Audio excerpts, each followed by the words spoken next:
Trump yizeweho iki muri politike ya Afrika. Urebye administration ya Trump ntabwo iri kubyinjiramo cyane.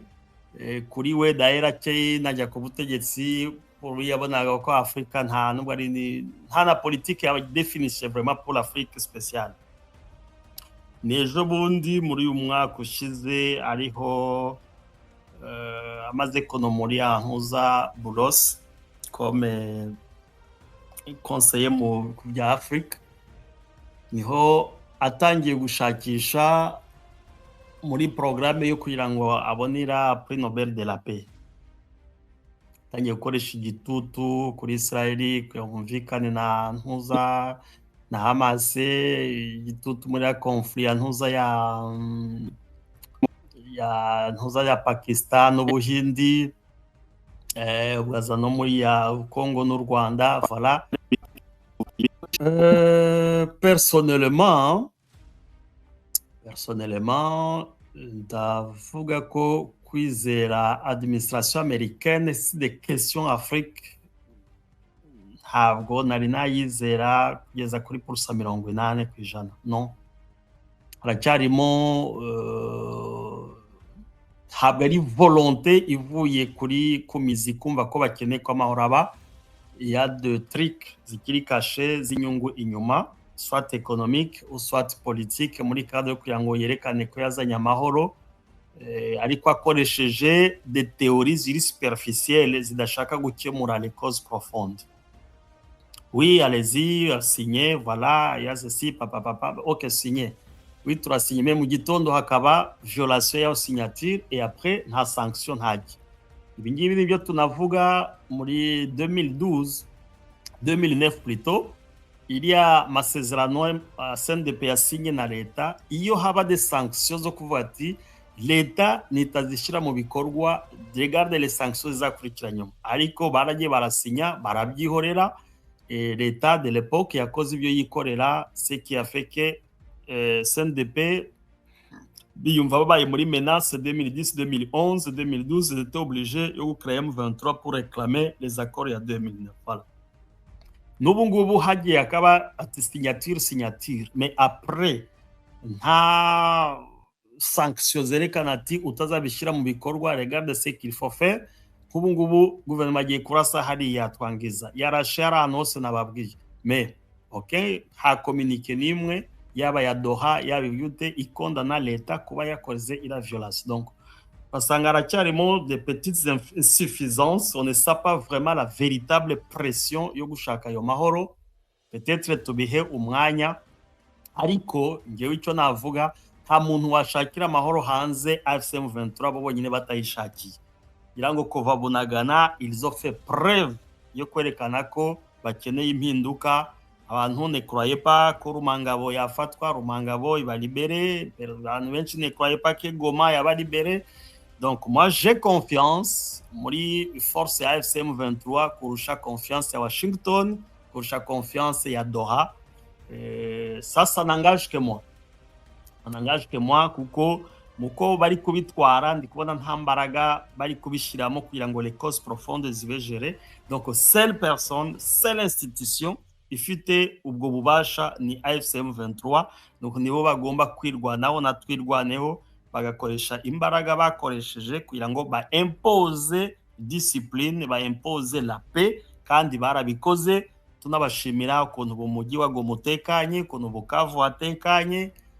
Ubu ngubu ukuntu umuntu ashobora kuva i Goma nimugoroba ukagera Gicanga ukamanuka Imweso ugakata za Gatsiro ukagenda Nyanzale, Kikuku, Kanyabayonga, Kirumba, calmement tranquillement, ukava i Goma ukaza Rumangabo ukagera Katale, Rubare, ukagenda Rucuru, ukazamuka ukamanuka ukagenda ntuza za Kwenda, ukagenda Gatwiguru, ukagenda Gisharu, ukagenda Nyamirima, Buganza, ukagera Ishasha, même à 21h00 nta muntu ugutangiye. Ukaba wava i Goma ukajya Sake, ukazamuka Ngungu, ukamanuka Bihambwe, ukagenda Masisi zone. Vraiment c'est asaliwe. Ubu Kalehe iratuje, ubu Kwijwi haratuje, ubu Walungu haratuje. igice kini parti ya Uvira bamaze barimo deja Uvira comme territoire haratuje, donc je pense kumbwira ati niye ntuzamufitiye kwizera Amerika, moi je doute.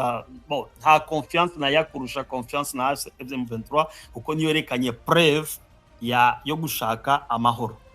Byari bibagoye ariko babigezeho kandi bamaze kugera ku ntera ishimishije cyane.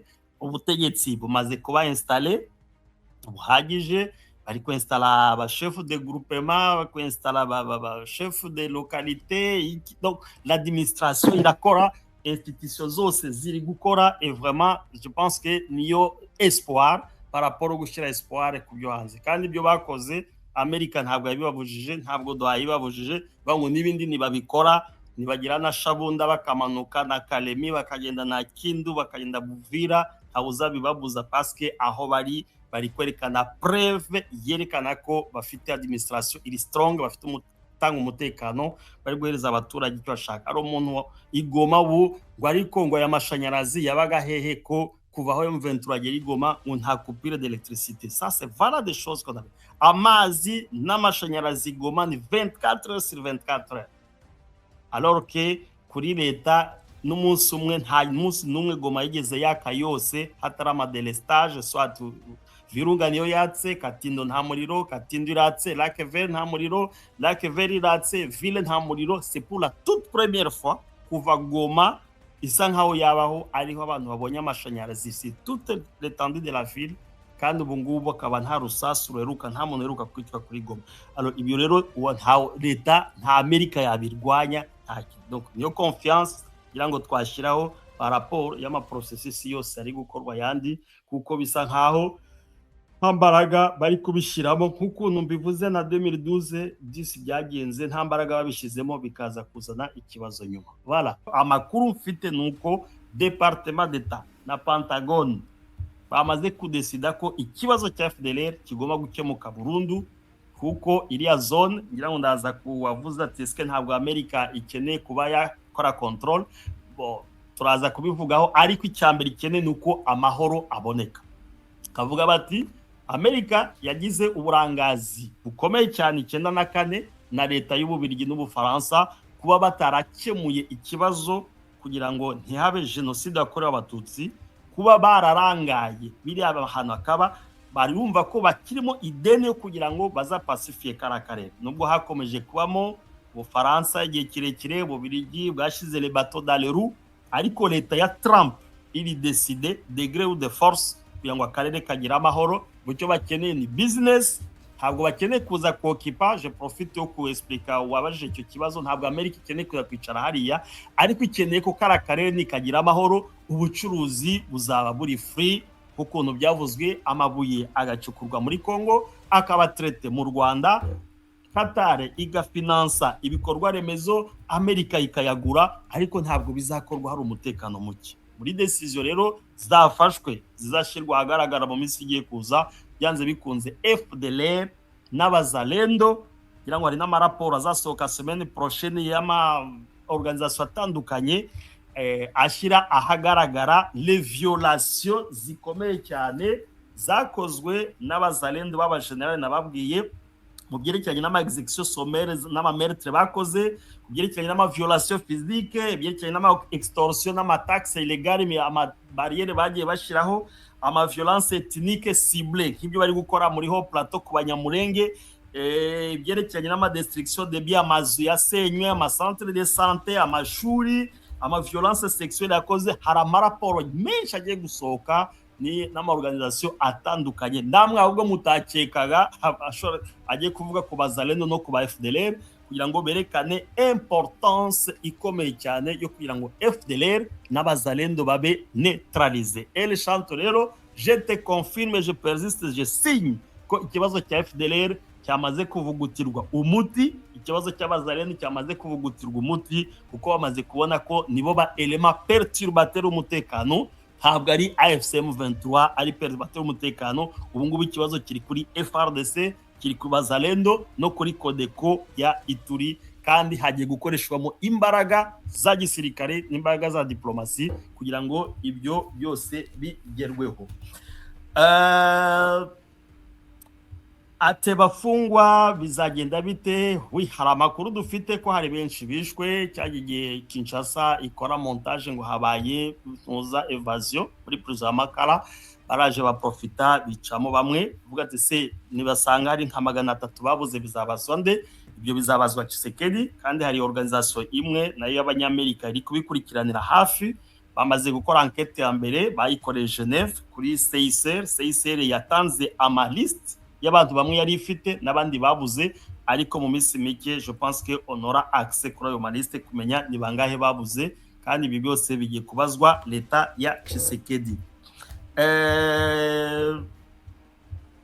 Voilà, bizabazwa Tshisekedi. Ati Seth Kikuni yigeze avuga politike lishanto bahita ngo ni dynamique, uvuga ngo umwanzi w'ejo ashobora kuba umukunzi w'uyu munsi, wenda ashobora kuba yarabivuze bimuvuye ku mutima, nangwa yarabivuze kubera environnement yararimo, nangwa uyu munsi akaba baye nawe oblige, akaba yaratutse muri Ngara.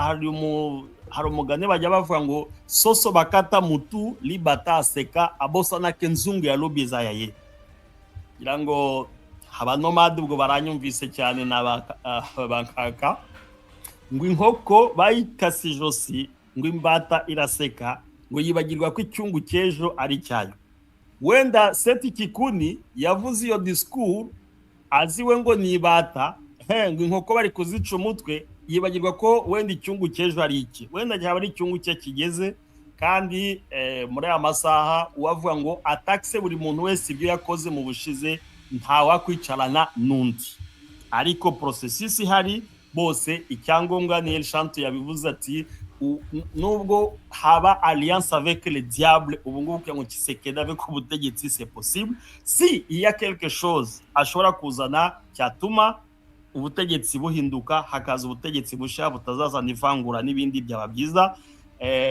Origine ze Seth Kikuni ni umuntu muri Maniema, c'est un jeune entrepreneur intelligent, ku byerekeranye n'ubwenge nge ndamwemera, naramukurikiye kenshi, je l'ai déjà rencontré, tugeze tunabonana, twahuriye muri aéroport imwe dans un pays étranger, tuvugana nk'amadakika asaga nka 30. Ibyo yavuze nanjye icyo kibazo narakimajije, numva ko degré ya extrémisme igezehe, numva ntayo, numva ari scientifique. Bon, bishobora kuba yabivuze wenda pour amuser la galerie, nangwa ko ari kugira ngo yibonera amahirwe, ariko ntibyatumye atajya muri prison. Yanarafunzwe, ntabwo ndi kumudeduana ko peut-être atari extrémiste, ariko njye uko twavuganye numvise ko ari umuntu usanzwe, un intellectuel qui analyse les faits uko ziri, yemera ko les rwandophones sont des Congolais, ariko ku maspesi yigeze avuga ngo ni abantu badasa natwe. Iyo contraste rero ibyo ntabwo twabyicaraho cyane, icyangombwa ni ukureba qu'est-ce qu'il va apporter muri processus yo kugira ngo Congo igira amahoro. Niba yagira cyamaze, je pense que ibi yavuze là ça n'engage que lui, n'Imana ye nangwa na justice izaba wenda nyuma par rapport ibizaza kwa nyuma. U Burundi kuvugana na AFC TC byaba bimeze bite? Ngira ngo abangaba yabari n'amabanga secret défense, je pense que ntabwo ari byo kuza kutanga hano, ariko iyo contact natwe twumvise ko zahabaye, ariko je pense que les détails zaba zibaye secret défense, c'est pas important ku mihanda, ariko l'essentiel nuko hari solution zishobora kuzavamo. Ati sa kaboko ka Mossad ntabwo kaba kaboneka. Mossad ni kubatayizi wenda ni ishami rishinzwe ubutasi ku rwego rukomeye cyane rwa Israeli. Nta kintu kiba kwisi na giki batarimo, donc ahantu hose ari akantu baba barimo, kuko baba bakeka ko umutekano wabo ushobora guhungabanira hariho hose. Amaso yabo rero areba muri Afrika, areba muri Aziya, areba muri Amerika, hirya no hino. Nizi nzego zose zikomeye, yaba MI6, yaba DGSE, yaba Sirete, yaba CIA, ni Mossad ijisho rye riba rihari. Yaba ari wabajije avuga ati se muri transition énergétique kubera ibibazo bya gaze de minerais stratégiques nka za cobalt lithium ziri mu karere, est-ce que ntabwo haba ari ikibazo cy'intambara entre la Chine les États-Unis mu byo bafitanye ya guerre commerciale? Ibyo ngibyo ntabwo biri mu karere k'ibiyaga bigari gusa, c'est un peu partout dans le monde. Ubu ngubu ni ibihugu byombi twemere ko muri monde bipolaire, Ubushinwa na Amerika bahanganye kuri front nyinshi cyane. Iyo front nayo ntabwo ibuze, anariyo mpamvu Ubushinwa nabwo bwakomeje gusapotinga SADC kugira ngo ize kwintervena, ariko byarananiranye. Donc iyo ntambara nazo zirahari. Naho icyo kuvuga ngo u Rwanda n'u Burundi ngo na Est ya Congo bishobora kuzaba igihugu kimwe, iyo nta makuru mfite. Bavuze ko ari ubuhanuzi, ibyo ngibyo on ne discute pas avec le spiritualisme, ariko bikurikiranye n'amategeko ya intangibilité des frontières yo muri 63 basinye n'ibihugu byose bya Union Africaine sur le respect des frontières, kugira ngo ibyo ngibyo biragoye cyane kumva ko u Burundi na Congo n'u Rwanda na Est ya Congo n'u Rwanda byaba igihugu kimwe. Bo bamwe bakavuga ahubwo ngo na sud ya Uganda.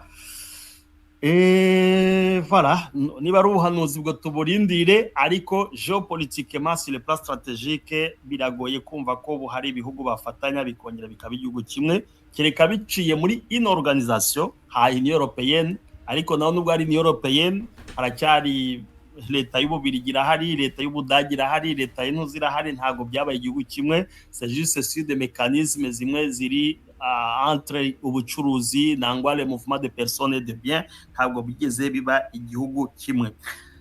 Washoje ubaza ku kibazo cya ONU, ati se ONU ikomeje gukangana ntabwo ishobora kuza ordona ko haba imipaka mishya. Ahubwo je t'informe, peut-être na makuru twabonera za fact, ariko bihari. Nations Unies igiye sa nk'igiye gusenyuka, ONU igiye gusenyuka, kuko Amerika yamaze gufata decision yo kutongera gufinansa ONU. Trump yavuze ko amafaranga bafinansa ya ONU bagiye kuyakuraho. Rero je t'informe que hari des missions zatangiye gufunga. Ndavuganye n'umuntu umwe ukora muri UN, dawe yambwiye ko yatashe, kontra yabo yarangiye bitewe nuko bagabanije 80% ya budget babaha, ngo basigaje muri mission y'abahantu babaga un pays où je garde le secret.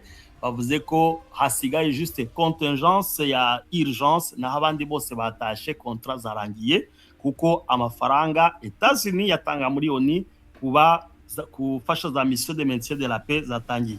MONUSCO nayo bamwe batangiye guhambira. ONU imbaraga zayo muri make zigiye kugabanuka ku rwego rukomeye cyane, kuko appui bari bafite na États-Unis yayikuyeho, kandi mission zabo zimwe zatangiye gufunga. Hari barobana lingala manungu, sinzi mu Kinyarwanda ukuntu twabyita, niba ari rumere, sinzi niba abazi Kinyarwanda neza baraza kumfasha, niba ari rumere nungu alingala, niko mbyumva neza cyane ko Amerika ishaka gucreya indi organisation nshya itari ONU bakayisenya, hakaba indi organisation nshya, kubera biriya bintu by'amadroit de veto y'Abarusiya n'Abashinwa bagira, bituma Amerika itagera ku mpuza yayo. Alors comme niwe wari grand contributeur, akavuga ati se atanga amafaranga, kumbe kugira ngo habe za decision Abashinwa n'Abarusiya bazagiramo imbaraga, kandi ari utanga amafaranga. Mpamvu rero ayo makuru muyakurikirane hafi. Harayo nabonye deja elementaire avuga ko bamaze gufunga. Ibyo kuvuga rero ko ONU izakomeza gukangana, imipaka misha ikaba yayikreya, ibyo ngibyo bishobora kuzagora, kuko mu minsi mike hari risk yuko Nations Unies ifunga, kandi umuryango mushya ushobora kuzaba kreye. Hari indi rumeur ivuga ko umuryango ushobora kuzagira icyicaro mu Rwanda, uko mu Rwanda akaba ariho hazaba icyo cyicaro cya organisation izasimbura ONU, ishobora kuzaba mu Rwanda mu myaka igiye kuza. Ayo ni amakuru nayo dufiteho de nungu konata